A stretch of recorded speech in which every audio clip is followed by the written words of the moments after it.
मुंबईतील Torres company फसवणूक प्रकरणी संचालकासह जनरल मॅनेजर आणि स्टोअर मॅनेजरला अटक. कंपनीचा संस्थापक युक्रेनला पसार झाल्याचा संशय.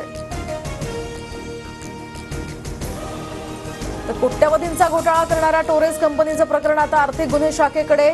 मेझोनाईट खडा खरेदी वरजास्त या परतावा देण्याचा आता आमिष दाखवत गुंतवणूकदारांची फसवणूक. नागरिकांचा पुन्हा जबाब नोंदवला जाणार.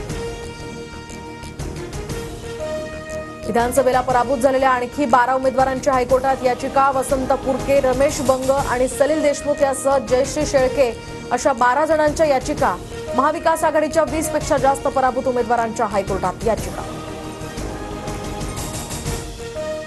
प्रकृतीच्या कारणास्तव आसाराम बापूला सर्वोच्च न्यायालयाकडून 31 मार्चपर्यंत अंतरिम जामीन. तर आसाराम बापूला सदर कालावधीमध्ये अनुयायांना भेटता येणार नाही. कुख्यात डॉन अरुण गवळीला 28 दिवसांची संचित रजा मंजूर. उच्च न्यायालयाच्या नागपूर खंडपीठाकडून संचित रजा मंजूर. प्रेम प्रकरण समजल्यामुळे भावानं बहिणीला डोंगरावरून ढकललं. संभाजीनगरातील ऑनर किलिंगचा हा व्हिडिओ समोर. आरोपी पोलिसांच्या ताब्यात. पुढील तपासही सुरू.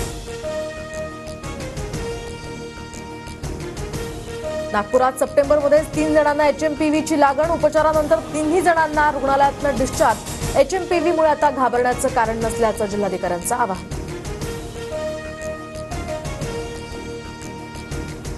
दुबईमध्ये साऊथचे सुपरस्टार अजित कुमार यांचा भीषण अपघात. कार रेसिंग प्रॅक्टिस दरम्यान भीषण अपघात झाल्याची माहिती. अभिनेते अजित कुमार अपघातातून अगदी थोडक्यात बचावले.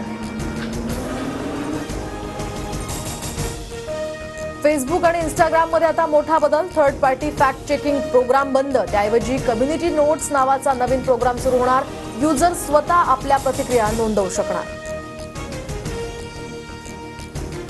भारतीय अर्थव्यवस्थेची वाढ मंदावण्याची शक्यता. विकास दर 6.4% घसरणार. केंद्र सरकारच्या सांख्यिकी कार्यालयाचा हा अहवाल. काल तिबेटमध्ये 6.8 रिश्टर स्केल तीव्रतेचा भूकंप. भूकंपामध्ये 126 जणांचा मृत्यू तर 188 जण जखमी.